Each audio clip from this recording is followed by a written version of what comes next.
Philadelphia Phillies are 2008 World Champions of Baseball. The Philadelphia Eagles are Super Bowl champions. Eagles fans everywhere, this is for you. Now entering the game for Philly Pressbox Radio, Bill Furman and Jim Chet Chesko. It's Wednesday, April 24th, 2024. Welcome to Philly Pressbox Radio Roundtable, brought to you by the Irish Rover Station House in Langhorne, PA, Cavs, Philly Tailgates, and the Edge of Philly Sports Network. I'm Bill Furman. I'll be your host tonight, along with my partner, Jim Chet Chesko.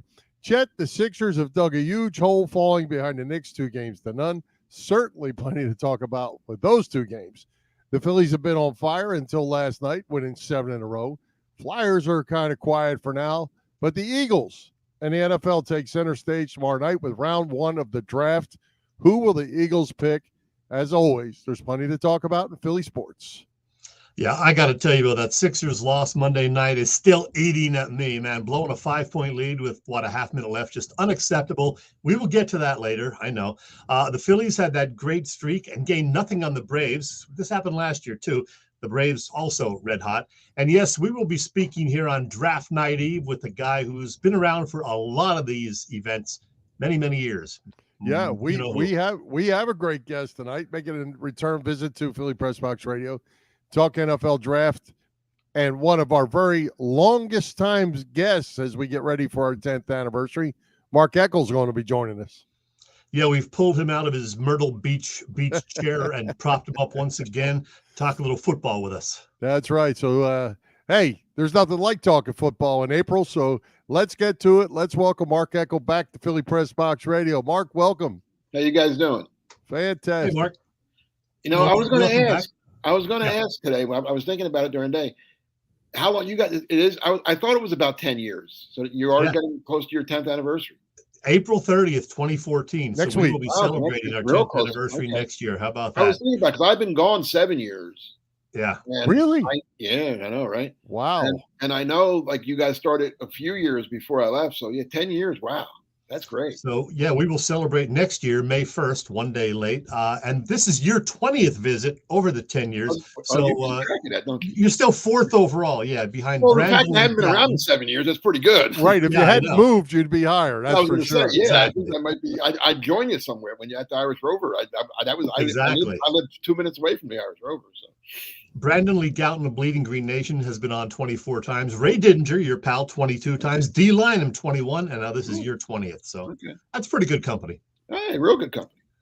All right. So you're down in Myrtle Beach, but you're still aware of what's going on with the Eagles, of course, and the NFL in general. They had that late season meltdown, the Eagles did. They've also lost a few guys to retirement or trade, brought a few new faces in, like Saquon Barkley, of course. But they've fired both coordinators, hired Kellen Moore, Vic Fangio. What's your overall take on, the comings and goings of the Eagles over the last few months? Well, they had to do something, right? I mean, after that, like you said, a major collapse. I mean, they made the playoffs because they got off to such a great start. If you start 10-1, you're probably going to make the playoffs. You had enough wins in the bank. But that was, and then the Tampa Bay game was embarrassing. Yeah. I mean, I'm watching that game. I've never seen a team that seemed to not care. They played like they didn't care now. Milt Williams, the defense line, to me, he was the only guy on defense that acted like he wanted, that he even cared a little bit. The rest of them were worried about their vacations. I mean, it was awful. That was an awful performance in a playoff game. The Arizona game was terrible to Giants. There was a lot of bad games down the stretch, obviously, but the playoff game was just, I don't know. So something had to happen. They could have fired Sirianni. I would not have been totally surprised if they did. But instead, they're giving him another chance, I guess, another year, however you want to look at it. I would think he's on a little bit of a short rope. But they brought in 2 experienced coordinators, and that was the little bit of a mistake I thought they made last year when they lost Gannon and Steichen, 2 obviously very good coordinators that are. Steichen, the job he did in Indianapolis last year, I can't say enough about that. He took a team that I thought was going to win 3 games, and they won 9, and he lost his quarterback. So yeah, he did that. He did. And Gannon, the Cardinals weren't good, but you kind of knew they weren't. But they were competitive. I mean, they were in games. They looked like a team that's going the right way. So both of those guys, but I didn't like the defensive hire at all. I don't remember Desai. To me, his resume wasn't very strong. I thought they were going to go that way. They should have just kept Denard Wilson, who the players seemed to really like.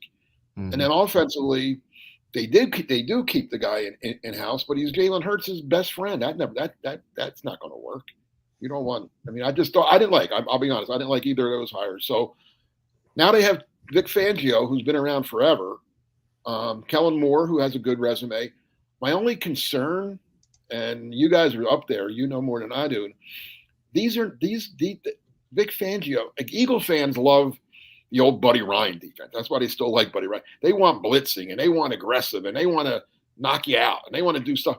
Vic Fangio kind of invented bend but don't break. I mean, right? That's his style. Play the 3-4, sit back in soft zones, make the other team make a mistake somehow, right? That's not what Eagle fans like. And again, you can't hire for the fans, but I'm just saying that's not the kind of guy that's going to go over well unless they're winning. If they're winning, everything's good. And then Kellen Moore, what do Eagle fans always want? Run the ball, run the ball. You throw too much. Kellen Moore never runs the ball. He throws. That's why Dallas got rid of him. They thought he threw the ball too much. Now you sign Saquon Barkley to a pretty good contract. You might want to give him the ball a couple times. So that's going to be. I'm interested to see how that plays out because Kellen Moore is not a big fan of running the ball. Hey, Mark, one thing that I talked about as that season, the end of the season came to a close was they didn't lose those games in my mind on Sunday. They lost them during the week. They came unprepared to play those last handful of games, and it almost looked like the exact same game plan each week, and it was bad each week. And, of course, you'll lose each week because it got worse each week, Bill. Yeah. They just there were no adjustments as the season went on. That's why I wouldn't have been surprised. And I know the guy made the playoffs 3 years in a row. I understand that. And that's probably why he's still employed. Because it is, I covered the league for a long time. It's not easy to make the playoffs. People think it's automatic. No, this is the NFL. I mean, it's tough. So I'm guessing that, but you're right. Something was wrong. Now, I'm not there every day like I used to be, so I can't blame it all on Sirianni, but he is the head coach. I mean, if they're not prepared, you can put it on the coordinators, but you're the boss. I mean, right? It's on you. Absolutely. Well, Mark, the NFL draft is happening Thursday through Saturday. And before you discuss any specific players, what positions are deepest in this year's draft pool? In my opinion, the deepest are the offensive line, especially the interior offensive line. I do a series of draft stories for PackerReport.com. And I break it down. I talked to 3 different scouts that I'm still close with, and I asked them for their top 5. One scout told me this is the deepest he's ever seen the interior guards and centers. He said usually, like almost every year, the tackles are better than the guards and centers. He said this is one of the first years he can remember where he thinks the guards and centers are actually better than the tackles. But and there's some good tackles too. So offensive line, and then cornerback, it's not great. In terms of I don't think there's any, give me a great Patrick Surtain, for example, or nobody. I don't think there's going to be a corner that goes top 10 or even top. They'll start to go in the teens. But there's there's your list. Every one of those guys up there is a pretty good player. But again, like last year, there was Witherspoon and Gonzalez. I don't think any of those guys are as good as Witherspoon or Gonzalez. But there's just a lot of them. Like you'll be getting good corners in the second and third round this year. Well, what about the quarterback position, Mark? It seems like there's going to be a run on QBs, maybe even 5 of the first 8 or 5 of the first 10. If they go, depending on what the Giants do, they're kind of stuck with Daniel Jones. If they try to do something else there could be 5 quarterbacks picked in the top 10. Yeah, and 6 overall. Yeah. I mean, that's a good – if you're the Eagles – picking at 22, right? That's what they're 22. Yep. And you don't need a quarterback. I mean, you don't want a quarterback, right? So by picking, if 6 go ahead of the Eagles, that's like having a 16th pick, right? I mean, because quarterbacks aren't on your board. So if those 6 quarterbacks go, you're getting a guy that you normally wouldn't get at 22. You're getting a guy that should be in the top 16 picks or so.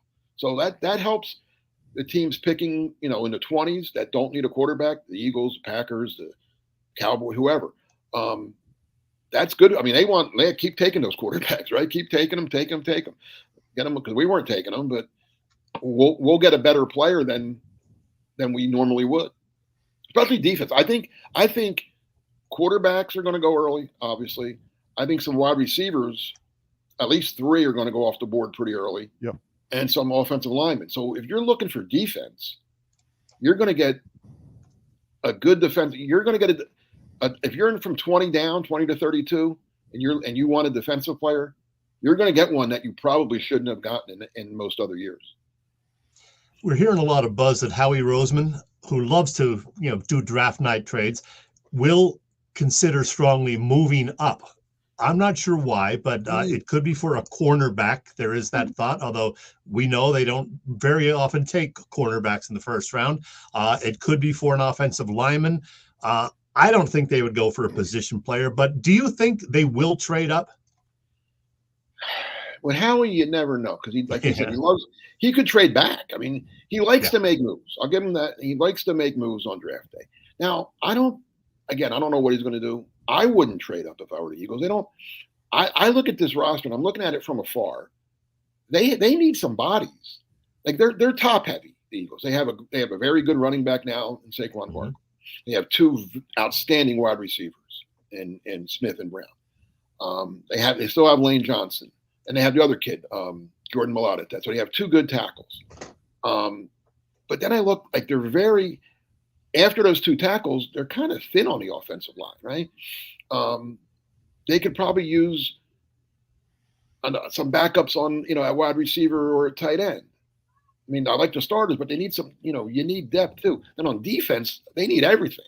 Yeah, I mean, yes, they do. I don't mean that in a knock, but I mean, they're going to a 3-4, right? So right now, their starting 3 on the 3-4 would be Jalen Carter, Jordan Davis, and Milt Williams.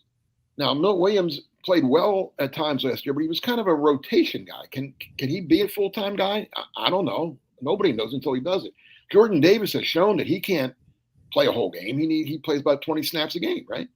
Carter's pretty good. Carter, I think, will be, although he kind of tailed off at the end last year. You need depth on the defensive line. You can't ask your 3 starters to play 70 plays a game or 60 plays a game. That's just too much. You need to rotate. I don't even know who their 4th guy is. It's a bunch of guys I never heard of. So they definitely need help on the defensive line. At linebacker, I mean, they traded their best. Their defense lost, in my opinion, their stable guy in Fletcher Cox. Now, he retired. Can't blame him. He had a good, very good. I don't know how many years it's been, whatever it was. But he was, it's time. He could still play. It wasn't like he was on. He played pretty well, I thought, most of last year. So, but he's gone. They trade Reddick for money. I guess it was money related, but whatever. They still don't have him. I thought he was their best player. So their edge rushers now going into the 3-4 are going to be the kid Huff, who they got from the Jets, who's a good pass rusher. Yes, he can get to the quarterback, but I'm told against the run he leaves a lot to be desired. And then Sweat, I guess, will be the other one, but he's in the last year of his contract.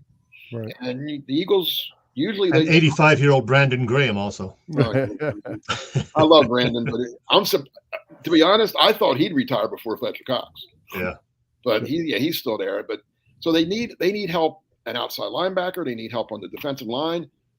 They certainly do need. I mean, corner. I don't think it's as big a need as every Eagle fan in the country does. I mean, they could use one. Don't get me wrong, and they'll take one somewhere. But they have some young guys that I think they like. I think they like Ringo, who they took in the 3rd round last year from their favorite school, Georgia.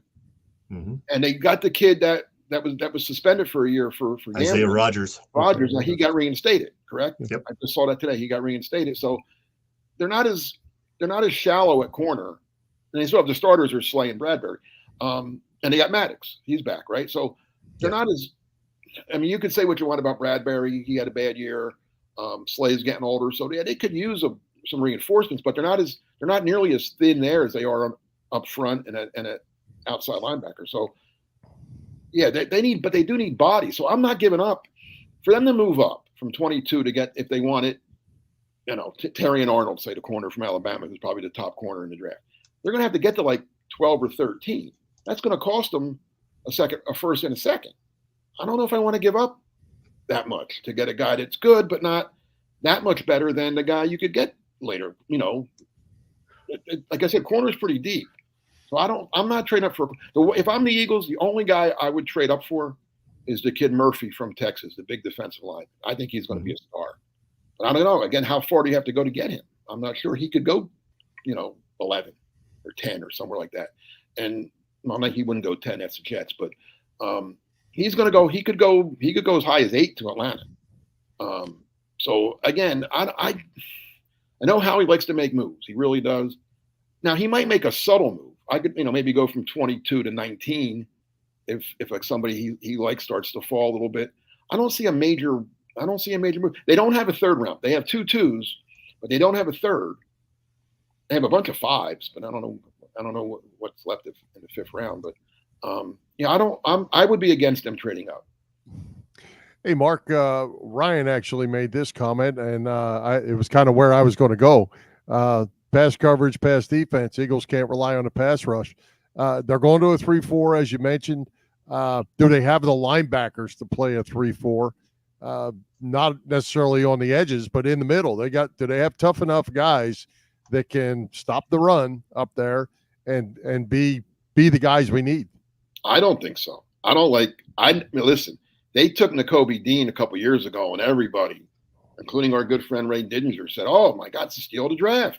I kept saying, "What's he, like 200 pounds? He can't. He was good at Georgia, but I was not a Nakobe Dean fan. I'm still not a Nakobe. Apparently a great guy, but he's not big enough." And then they signed Devin White, who was good, but something he don't stop the run either. Well, but the way they're putting rules in now, you're not allowed to tackle anybody anyway. So what's the difference? That's another story. Just try to hold them to field goals, and when you score touch, Eagles are going to score a lot of points this year. Their offense, if they stay healthy, Barkley, Smith, and Brown and Goddard, that's some firepower. Problem is, all right, Mark, you ready for your big board? You said you put one together. Who's going, in the top 10? Who's going to, fill out the second half of the draft? All right. Well, how do you want me to attack this first? But the quarterbacks are going. There'll be 4 quarterbacks in the first 5 picks. Okay. All right, man. And then Marvin Harrison from St. Joe's Prep. I don't know how he'll go to Arizona at 4. And he's the best player in the draft, by the way. Marvin Harrison. Oh, he's tremendous. Yeah. He's going to be better than his dad, I think. And his dad was great, great. He's and Marvin. If I had the first pick, I would take Marvin Harrison. I really would. I think. Well, I mean, the Bears can't now because they don't have a quarterback. So yeah, right. That would be kind of a waste to have Marvin Harrison and have nobody to throw the ball to him. But I think hey Mark, let me interrupt you because Chet keeps putting this graphic up there showing Drake May as the number 1 quarterback and Caleb Williams number 2. It doesn't mean he's going number 1. It's just whoever put this together thought he is the best. But yeah, Williams is likely going to Chicago. Does anybody really think that? I was going to say, which one of Drake May's relatives put that up? Drake May have a relative who works for this organization. No, I'm not a Drake May fan. Listen, I wanted to like Drake May. Excuse me. And I see a lot of ACC football down here, South in the SEC. I'm down here. There's a lot of North Carolina fans down here, and I watch. There's something like. And again, the quarterback doesn't win games by himself. I'm well aware of that. You need a team. But he had a decent team. They were ranked in the top 10 preseason. Then they went out. They lost to Virginia. Virginia might have been the worst Power 5 school in the country last year. Yeah. They were awful. If you're a top quarterback, if you're the best quarterback in the draft, even if you're a top 3 quarterback, you've got to find a way to beat Virginia. Just by accident. I don't care who you have around you or who's doing. You've got to beat Virginia. And then he comes back the next week and loses to Georgia Tech. Who's not very good. I don't know. I wouldn't. If my team took Drake May, I'd be a little scared. Now I love give us some of the highlights. Who are the Commanders taking at number 2? And give us some of the other prospects. Williams is going to go 1, and he's Williams. He's a little different, but he's a good quarterback. There's no doubt about that. I like Jaden Daniels. I'm a Jaden Daniels guy. I think he won the Heisman for a reason. He reminds me of Randall Cunningham, and I say that in the most complimentary way because I love Randall Cunningham. He's built like him. He can run like him. He has he's not just a running quarterback. He has a great arm too. So I really like Jaden Daniels. He goes to Washington. Look out. Washington could be this year's Houston. And I like Penix. Who you got following up? After Daniels? Yeah. Well, I know somebody's going to probably take Drake May. And then they'll be sorry. Then Harrison will go to the Cardinals. The Chargers, now there could be a trade. Minnesota's dying to get up, and they're going to have to give up the world, but they probably will. But if it stays the way it is, I'm told that the Chargers love Joe Alt, the big tackle from Notre Dame. Yep. I think he'll go there. Harbaugh loves offensive linemen. I love Joe Alt simply because his name is Joe Alt. It's easy to write. It's easy to spell. You don't have to look it up. If you ever get his autograph, it's only going to take up this much room on the paper. I mean, yeah. So as a writer, who's better than Joe Alt? But no, he's a great player too. How about the Giants at 6? It depends. Now, I could almost see this happening, and I don't predict trades because it's hard to do. But I could almost see the Giants and Cardinals flip-flopping 4 and 6. Like if you know the Chargers are going to take Alt, if that's a fact, and from what I'm told, it's almost a fact. But anything could happen draft night. If you're the Cardinals, you get the Giants to give you, a couple other picks to move from 6 to 4, and then the Giants take J.J. McCarthy at 4, and the Cardinals could still get Harrison at 6. See, J.J. McCarthy's another guy that I'm just not sure about. No, he's a winner. Neither. He's a winner. There's no doubt about that. His record at Michigan was incredible. But I mean, I don't know. I watched Michigan because they were so good. You had to watch. But they ran the ball so well. But I mean, did they run it because he's not that good, or did they run it because why not? Nobody could stop us running it, so we just kept running it. But I didn't see him. He didn't do enough for me to take him that high. I don't know. I don't know. That's the one guy in the draft that I don't want to say he's going to be bad because he might turn out to be real good. I don't know, but I'm just I don't know. That was the one guy I had on my paper, J.J. McCarthy. I just don't see you don't like it. I don't see it at that high, especially if the Vikings are going to trade up and give the farm away to get him. I would sit at 11. If he's there, then maybe I take him. But I like Penix. I like Michael Penix. And how about Bo Nix? You like Bo Nix? A little bit. He's not as much as Penix, but he's going to go first round. I think everyone tells me Denver loves Bo Nix, so look for that. Denver might, and they could probably trade. Denver's going to want to trade down. If the Eagles are indeed looking to trade up, that could be a partner in the trade. They're picking what 12? Is that what it is? Denver 11, 12, 12. Yep, 12. So 22 to 12. It would cost you a second because Denver. Let's keep Denver in mind. They're bad. I mean, they need a lot of people. And they haven't had, they gave up a lot of picks over the last couple of years in that Russell Wilson trade. So they need to replenish. So I think that's one team that is looking to get a few more picks and move out of that 12 spot. So if the Eagles really want it, like Terry and Arnold, the corner we talked about, or they really want Byron Murphy and he's still there at 12, they could do that. I wouldn't be too shocked. Hey, Mark, before we get to the Eagles, let me ask you, that 9 pick with the Bears, they're going to get Williams at 1. Do you see them getting Odunze at 9? That would be be a killer. They could. That very well could happen. I mean, I think they need help on the offensive line, but if Odunze's there, why not put that combination together like the way the Bengals did with Burrow and Jamar Chase, right? Or keep those guys happy. All right, Mark. Two final things. The two that everybody around here cares about. The Eagles at number 22, the Cowboys at number 24. Okay, the Eagles. I gave them a guy. You're going to like this, Chet. You're going to like this a lot. I gave him Chop Robinson from Penn State. There you go. He's a baller. He's a pass rusher. We just said that the Eagles, how many sacks did they lose by losing Cox and Reddick? Right? That's a lot of and Graham isn't what he was. Right. So, I mean, they have Huff who can get to a quarterback, but like I said, I'm not sure and Sweat, but like I said, Sweat's in the last year of his deal. Those guys up front, they're not, Davis isn't they stop the run a little bit, but they're not really pure pass. They need when the Eagles are good, when their defense is good, they're getting to the quarterback, right? The year they went to the Super Bowl, then they almost set a record for sacks or something. Yeah, 70 plus. Yeah. Yeah. I mean, and I don't make the secondary better. When you have a great pass rush, it makes the linebacker, it makes everybody better. So plus Like Chop, he's got to be good, right? Yeah, Chop Robinson. Right? Why not? And they don't. When the last time the Eagles took a Penn State guy that high? Been a while. Kenny Jackson, maybe way back. That's it. That's before I started covering him. Way back. I mean, Miles Sanders was second.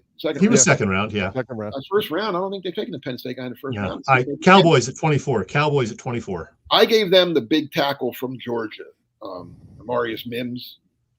Oh yeah. He's their kind of guy. He's they love those. Everything's bigger in Texas, right? So take a 6'8". He's a big guy. He's 6'8", 340. Yeah, that's huge. Big. So yeah, I think they need help on the offensive line. They could go defensive back maybe, but I don't think that. See, I have the defensive backs getting a run in the middle there, like 15, 16, 17, like in that middle. I think most of your good, the top corners. So why at that point wait and get one in the second round, right? There's a lot of good ones you can get in the second round. TJ Tampa, Max Melton, Rickeshaw from Missouri. There's a lot of guys there. So yeah, I gave Dallas the big tackle Mims. They care about their offensive line, and that's a good fit for them, I think. Hey, Mark, I have two final things for you before Chet wants to do a little 3 and out. So let me get my 2 things in here. I'm giving the Georgia players from last year's draft a little bit of a pass because I think the coordinator, the whole defensive scheme stunk. So I'm giving them a little bit of a pass on that. They didn't turn into bad football players, I don't think. What's your take on that? And did they pick the wrong guys? No, Carter is a good player. I mean, I'm not crazy about his off the field stuff. Right. That would have turned me off. But as a football player, he's fine. He had an okay. I mean, like I said, he kind of tailed off and probably got a little hit that rookie wall a little bit maybe. Smith, I mean, again, I don't think he's big enough. Georgia had a great scheme.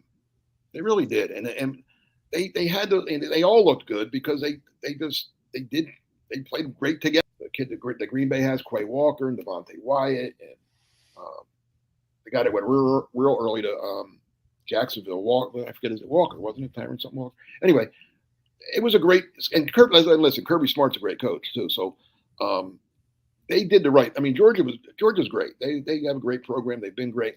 And like I said, I think Carter. I'm not worried about Carter. Smith, I think he got it. You're right. He wasn't coached right. That did help him. And he's got to be put in the right spot and in the right scheme and in the right situation. 3-4 will probably help him more, I think. Mm-hmm. We'll see. But I'd like to see him get a little bigger, a little stronger. Gotcha.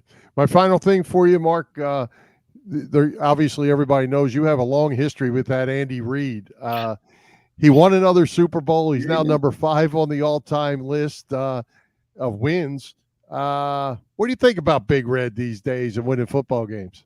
Oh, listen, I never had a problem with Andy as a coach. I mean, some of his time management wasn't always good in Philly. He's gotten better. Listen, he's a better coach in Kansas City than he was in Philly. I don't think anybody can argue that, right? I mean, right. I think he learned from some of his mistakes that he made. I mean, my problems with Andy were more the way he treated us, or me especially, but he was terrible he didn't, I was tired of him telling me he has to put the players in the bed. Just do it already. Stop telling me you're going to, I mean, that's coach speak, right? Yeah, he was, again, Andy's Andy, and we had our moments, good and bad. Listen, there's some good things. I mean, everybody knows the bad things about me and Andy, but he used to tell Derek Boyko, the Eagles' longtime PR guy, who's one of the best in the PR business. He used to tell Andy, because we used to do one-on-ones with Andy prior to the season, like during training camp. Each writer would sit down with Andy for about maybe 20 minutes, half hour, and we could ask him anything we want. It was all like, most of it was off the record. Now, if you wanted something on the record, you'd say, "Oh, Andy, I want to write. Listen, I need this on any, But a lot of it was just talk football, talk anything." And Andy would tell Derek, "I really enjoy the ones I do with Mark better than anybody. How come we don't like each other?" Really? And Derek would say, "Because Mark doesn't always write what you want him to write." That's funny. So that's part of it. Andy again, and I think he's eased up. Kansas City is a much different media market than Philadelphia too. I think he fits there better. He came from Green Bay, which was another totally different media market than Philly. Andy tried to control us, and he did control a lot of people. He'd tell them, "Oh yeah," and he tried to control me, but as my wife says, I'm uncontrollable. All right, Mark. Let's see if we can control you in a little game of 3 and out. Let's go. I used to go. like fast 5, but okay, I'll play 3. I know. Hey, we talk too much, so we can only do 3. Here we go. Number 1. We're pretty confident Jason Kelsey is a Hall of Famer. What are the chances Fletcher Cox makes it to Canton? Not first ballot, that's for sure. No. Maybe down the road, possibility. He'll get votes. It's going to be tough though. Hall of Fame. I'm tough on Hall of Fame. I think you got it. He'll be Eagles Hall of Fame, guaranteed. Of course, that. Yeah. But at Canton, I'm not sure. I'm going to just say I'm not sure. Number 2, who's going to have a better career, Jalen Hurts or your guy in Green Bay, Jordan Love? Oh, Jordan Love. Seriously. Jordan Love, he's better. There's a reason he went 20 picks higher than that. You watch Jordan Love last year? Yeah, he was good. You watch what he did against Dallas? Okay, but Hurts had the great year the year before, and people kind of caught up with him a little bit. Maybe that'll be the same thing with Love. We'll see. We'll see. You could be right. You never know. Well, for the record, Chet, would you rather have Love or get hurt? I'd rather be Love. I don't know, man. It's tough. You rather get hurt? For the record, folks, this guy also liked the Jalen Reagor draft pick. No. See, you got that all wrong. I didn't like Reagor. I was telling you that the Eagles liked him. I knew the Eagles. Oh, okay. Okay. Well, if you say and so. I was right. They did love him. Number 3, and finally, what are the chances the 76ers will come back to win their series against the Knicks? I'm not really an NBA guy, but they're down 2-0, right? Yes, they are. If any team down 2-0 has a chance, because I don't think the Knicks are that great, although they do have those Villanova boys. Yeah. I would say it's, you want me to put a number on it? I would say it's 58-42. Whoa, see, that shocked me. I thought you were like just anti-76ers. So. Oh, no, I used to have season tickets back okay. in the day. Yeah, no, I'll take that. I'm anti, I don't watch NBA that much anymore because nobody cares about it down here. I got you. All right. All right, Mark, I can't let you go because we're not going to see you again for who knows how long. So I have one more question for you. Go ahead. And regarding Jalen Hurts, you got to watch him. What happened? Everybody, a lot of the people around Philadelphia think, well, the guy stinks now. No, he doesn't stink. Again, was the coaching that bad? Was the offensive scheme that bad? What happened to Jalen Hurts? That's a great question. If I knew that, they probably would have hired me to be coordinator. But I like, and when I said Love's better, I really, really like Jordan Love. But I think Hurts is still talented. I think having his buddy as coordinator was that was just a match that you thought, oh, that'd be great, right? No, because I don't think he was held accountable enough. Yeah. And I think some of the players on the team, and this is just me reading tea leaves and hearing some things from some people. I think he was, a lot of the other players were kind of looking, oh yeah, well, they're not going to, Jalen doesn't get blamed for anything. Jalen doesn't do anything. It's always my fault. It's this guy. And I think that's not a good locker room mix. So I think having Kellen Moore, who hasn't known him since he was a kid, he might, he's got to listen. From everything I know about Jalen Hurts, is nobody outworks him, right? You hear the stories that he's there early in the morning, he stays late, he watches, he works hard, so he's going to work hard. He's going to have a good. I think he's going to have a good bounce. Like I told you earlier, the Eagles are going to score points this year. I just don't know if they're going to stop the other team from scoring any points. Right. All right. That wraps it up, I think, Mark. As always, we appreciate you coming by. Enjoy the draft. Get back on the porch and get some sun and a cold drink and relax. All right. I'm good at all that. There you go. All right. Thanks, Mark. Thanks, man. Care. Appreciate it. All right. Take care. All right. Hey, Chet, man, that was awesome. Yes, it was. Yes, it was. Hey, let's give a shout out to all the shows at the Edge of Philly Sports Network this week. The gang, as always, has all the bases covered. You can catch all the action on www.eopsports.com, as well as Edge of Philly Sports on YouTube. You can also find our show on the Philly Pressbox Radio YouTube channel. Please help us out by hitting those subscribe, follow, and like buttons. And as always, share with your family and friends. As you can see, we got it going on every day. And Chet, you might notice that Monday mornings, 8 o'clock, and every other morning, we have Phil Stifle and Trending in the AM, 8 a.m., where your opinions actually matter. So check that out. It's a new addition to EOP Sports, and check Phil out. I think you're going to like it. Absolutely. All right. Hey, Chet, tell us what's going on over at the Irish Rover Station House this week. Always lots of fun stuff at the Irish Rover, Bill. You know that. The Irish Rover has Quizzo and prime rib dinners every Wednesday evening. They have terrific dinner specials Thursday through Sunday. The filet marsala and black and blue chicken both sound great this weekend. Live music Saturday night. This weekend it is Ron D. James making his Rover debut.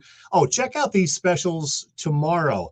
The Phillies have an afternoon game, and in connection with that, they have $2 hot dogs, at the Irish Rover, and Bud Light buckets, Ultra and Bud drafts, just $3. And then later in the day, it is pint night, courtesy Yards. Yeah, get a Yards Pale Ale, and you get to keep the pint. And start thinking about these great events coming up in early May. It's an Irish bar, but the Rover's going to celebrate Cinco de Mayo all weekend, May 2nd through the 5th, with all sorts of food and drink specials.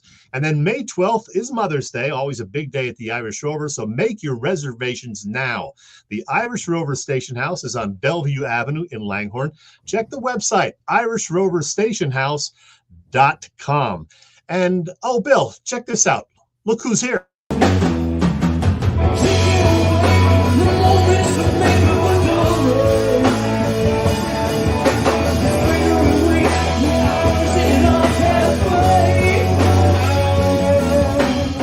Bill, there's a 10th anniversary I heard about. Really? Bill and Chet from Philly Pressbox Radio. It's the 10th anniversary, and let me tell you, I could not be more proud. How about you? Are you proud? I am. Congratulations to both of you guys, Bill and Chet. Do you remember what you were doing 10 years ago? I don't. He doesn't. See, that's 10 a long years time. 10 years on the radio. Congratulations, guys. Happy anniversary to Philly Pressbox. Bill and Chet, you guys are the greatest. Thanks for having me on. It's a great show. I can't wait to see you guys next time I'm on. Happy anniversary. Good stuff right there. They're coming from everywhere, Chet, and we certainly appreciate it. Good stuff. I love to see those Fat Mez guys. How about that? Fat Mez sighting. Here we go, right here live on Philly Pressbox Radio. Hey, Chet, Sixers are in big trouble after everything went wrong in the end of game 2, falling behind 2-0 to the Knicks. But let's go back to game 1 when Joel goes down again, misses some time, does come back. Where do you want to start? Oh, man. These two games both took a lot out of me, like I said at the top. Could have won both of them, of course. Then the Embiid injury on that bizarre play where he throws it off the backboard to himself. Very impressive. He slams it home and then, of course, lands badly on the injured left knee.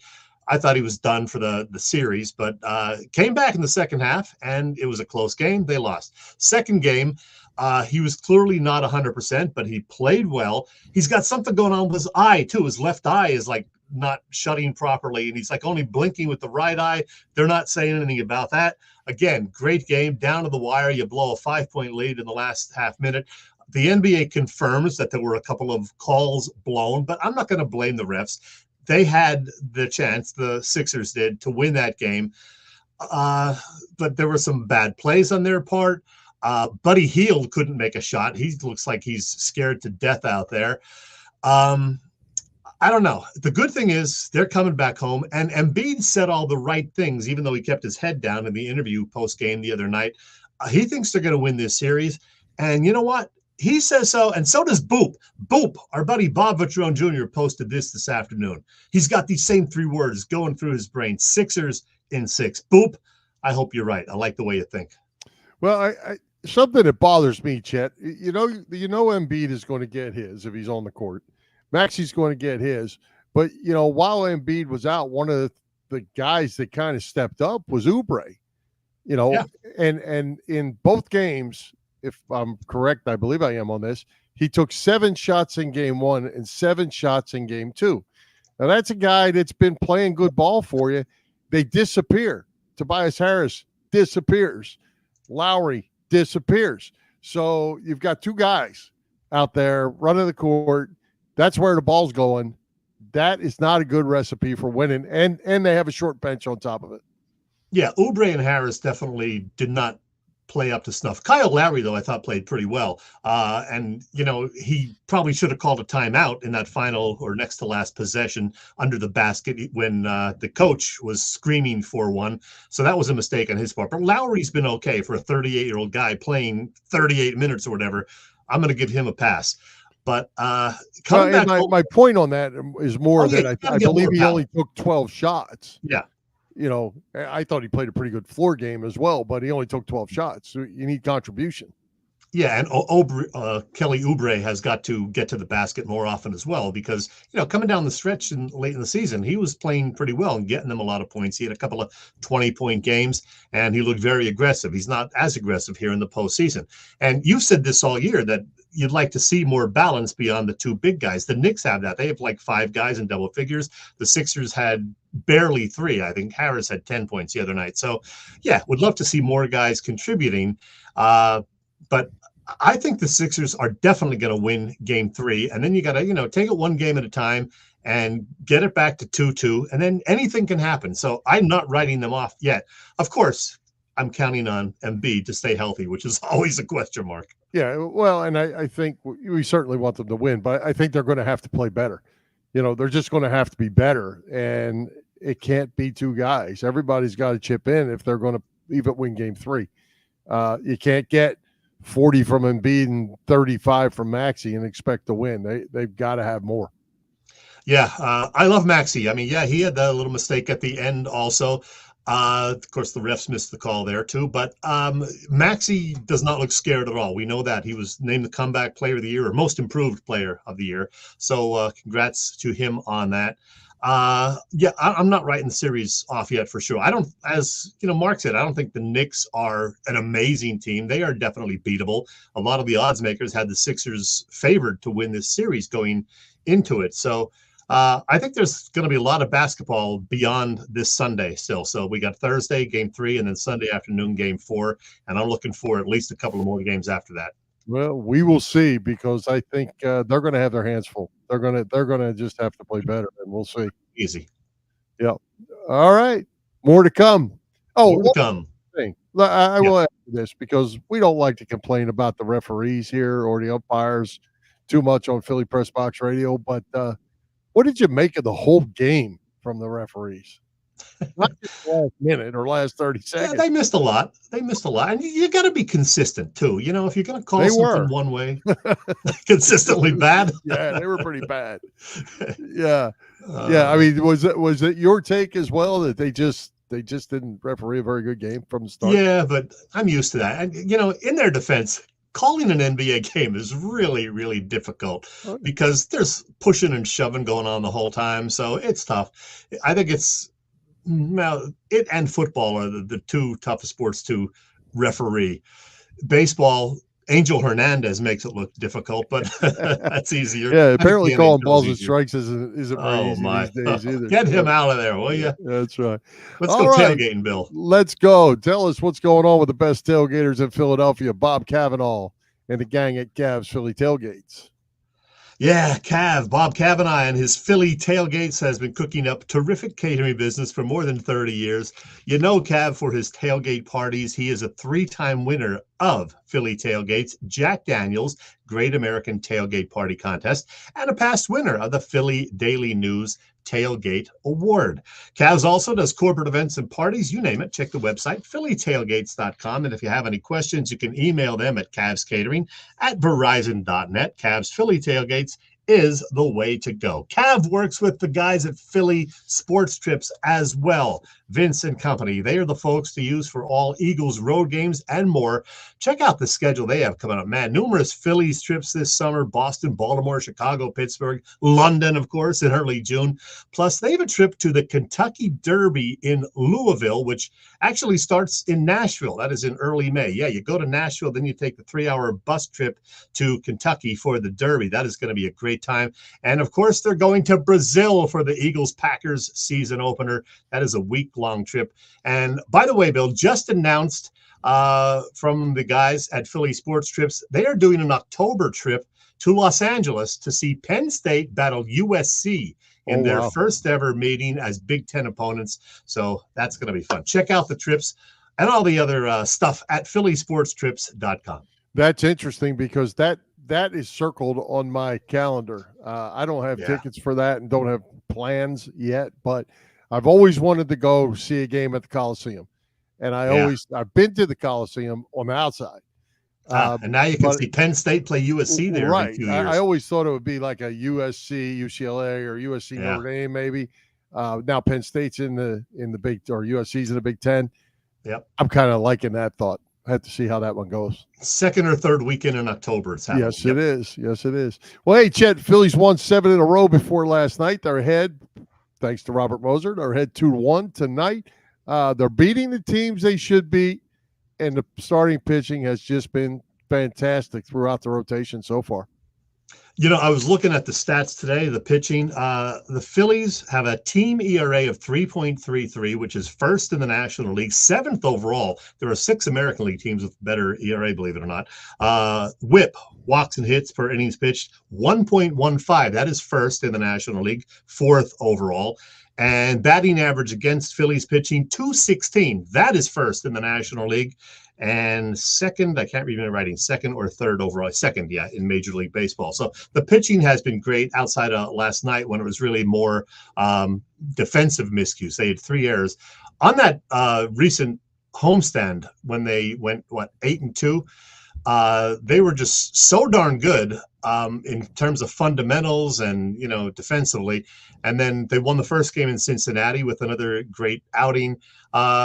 Last night, hey, you're going to have those kind of games. Blowout, no big deal. So, they've been terrific. And Spencer Turnbull on the mound tonight. Now we have that big dilemma because you got Turnbull pitching well, and you got Taijuan Walker back and ready to go. He's going to pitch this Sunday. We still don't know exactly whether it's going to be a 6-man rotation for the short term or whether Turnbull's eventually, going to go back to the bullpen because he's never pitched, 150 innings or whatever for the full season. So going to be interesting to see how Topper handles all that if Turnbull continues to pitch well. Well, I'm sure he'll read it off an analytics sheet on what he's supposed to do. That's for sure. But I'm not breaking up the 5 that are going. No, go with the hot hand. Either. I'd put Walker in the bullpen, tell him to get used to it. If somebody falters, somebody gets hurt, fine. Then you move them up. But I'm not disrupting what's working, and I don't care if they're playing the not-so-good teams. You got to beat the not-so-good teams to be ready for the good teams and stay in the hunt. Last year, they couldn't stay in the hunt. They were out of it by July 1st. So, and it wasn't like Taijuan Walker did anything great in his couple of rehab starts. He gave up, 4 earned runs in a game against AAA on Sunday. So, I don't think he's going to win the job. So unless they're just going to give him the job because he's got the big contract, which I hope doesn't happen, it's going to be interesting, though. So we will keep our eyes on that. I'm not for giving anybody a job. That's for sure. Let the guys that are playing well play well. When it comes to the bats, though, it's certainly not hitting season because we got a whole lot of guys who aren't hitting. They're getting enough runs to beat the bad teams, but we got a lot of guys not swinging the bats real well. Yeah, we're starting to see. Well, Trey Turner has really picked it up. He's over 300. Johan Rojas, nobody wants to send him back down to the minors now because he's hitting. What? I'll send you do. I will right now. Oh, come on. Yeah. He had a great week, and he's getting some infield hits too. Still playing great defense. A week. Come on, man. Wow. Give this guy a chance. He's been terrific lately. He's 4th or 5th on the team in batting average, Bill. Put Brandon Marsh in center field and leave him alone. Come on. I got to educate you, Bill. So often. You do. Getting tired of it. Getting tired of it, my friend. 10 years that you have failed miserably. Yeah, I know. You're what about your leadoff hitter that keeps striking out again? He's headed down. Same as last year. And they keep winning with him, Bill. It's all about the W's, isn't it? Oh, my So let's stick with it. It is, but we're headed back to 200. And that's where he's comfortable. He's also leading the team in home runs with 6? So it's the same as last year. Going to hit 200 with 200 strikeouts and 45 homers. Yeah. Well, I think it's going to get better. The hitting's going to get better. As Charlie said, it's not hitting season yet. They're still wearing hoodies to the games. It's not time for all that. But I think the hitting will come. Harper will come around. Certainly hope Castellanos comes around because he's stinking it up. He finally got an extra base hit the other day. He did. He got 3 hits in one game. Any word on Bryce and baby number 3? Has that happened yet? I have not heard that it has, but he's certainly away. Cody Clemens, good job. Yeah, how about Cody going deep? Comes up and hits a 3-run bomb to get things going. So we'll see how it works out, but just stay in the hunt, keep winning series one at a time, and 2 out of 3 every series, and you're going to be hanging around at the end.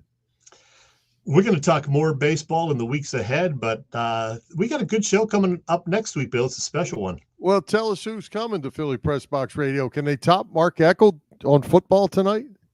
It is tough to top. Mark was very good, but as we've alluded to, Bill, and Fat Mez and Freddie Barnett mentioned, we are marking our 10th anniversary very soon. In fact, it is next week. It was April 30th, 2014, as we mentioned, that we did our first show. So next week, being May 1st, when we are back, we will celebrate the occasion with a special show. We'll do some, remembrances of our 10 years together, and we will have a special guest. He is not only one of our absolute favorites, he is a Hall of Famer. You know him. You love him.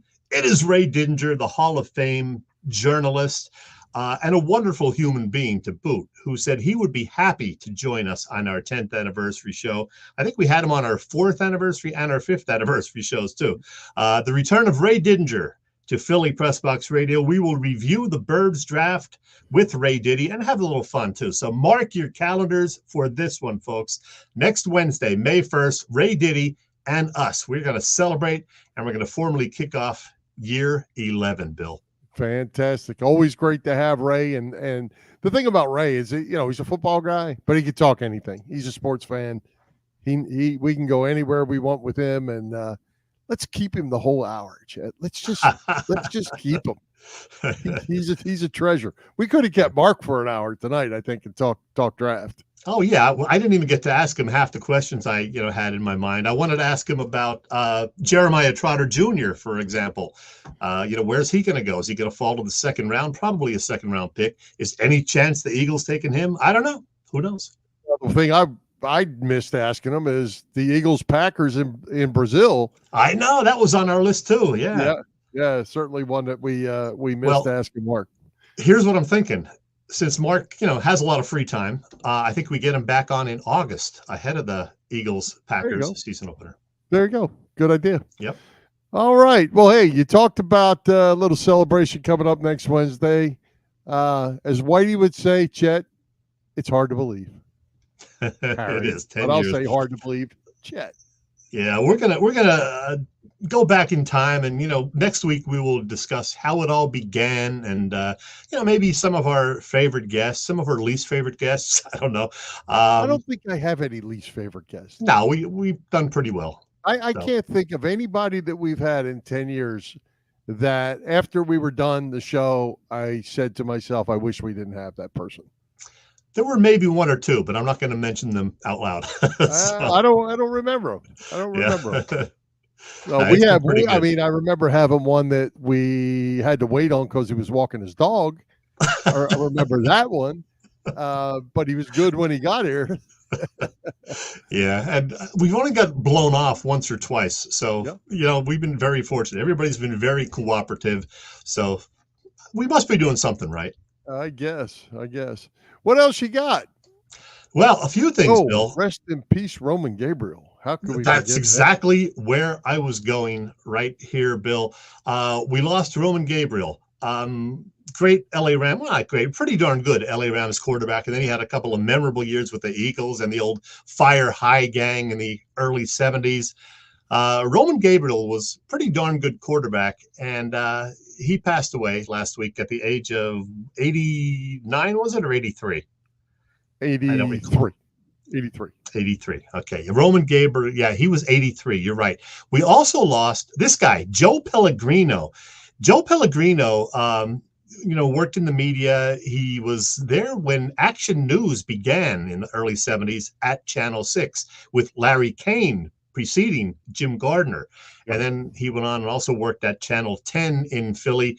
I've seen him in recent years at the Philadelphia Sports Writers Association banquet. He was there almost every year. I don't think he made it this year, but almost every year he would be there, and he would, in fact, sing the national anthem. So Joe Pellegrino, no we kidding. lost. Yeah. And I didn't know this, Chet. When Joe left Philly, he left to become the radio voice. I think it was the radio voice of the Detroit Tigers. I do remember that. Yeah. How about that? I did not know that. How about it? Joe Pellegrino.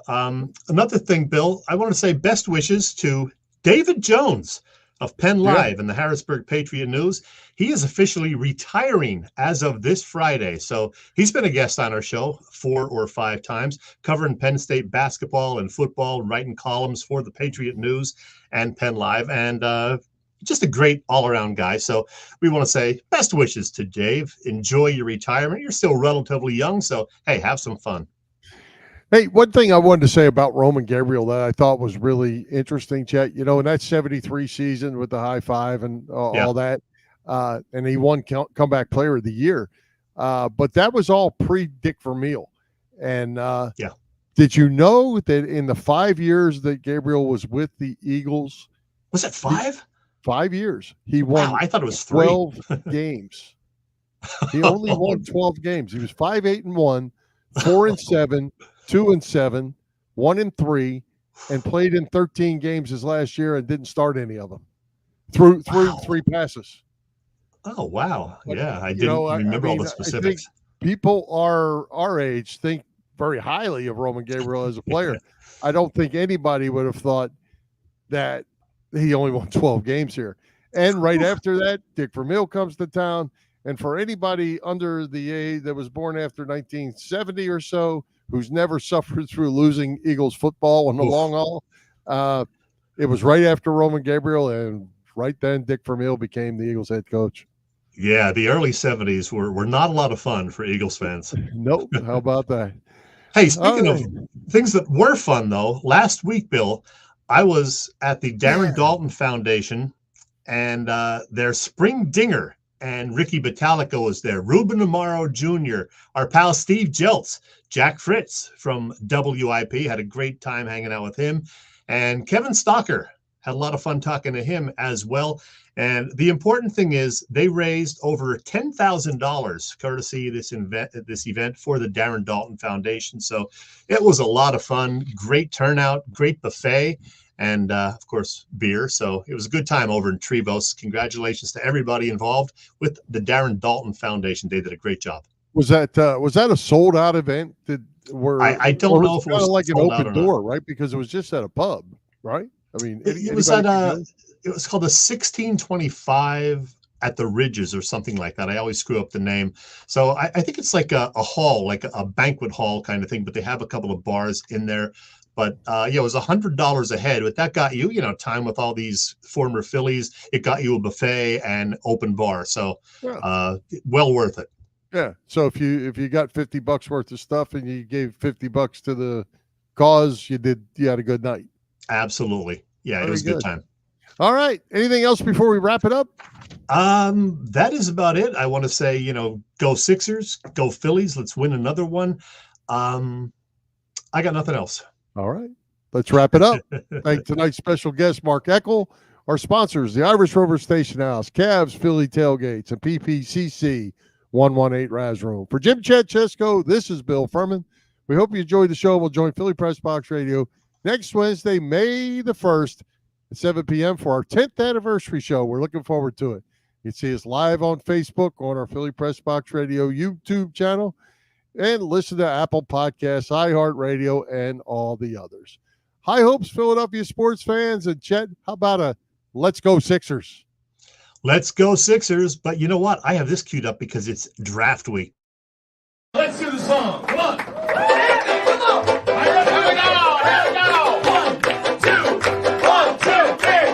Fly, Eagles, fly, on the road to victory.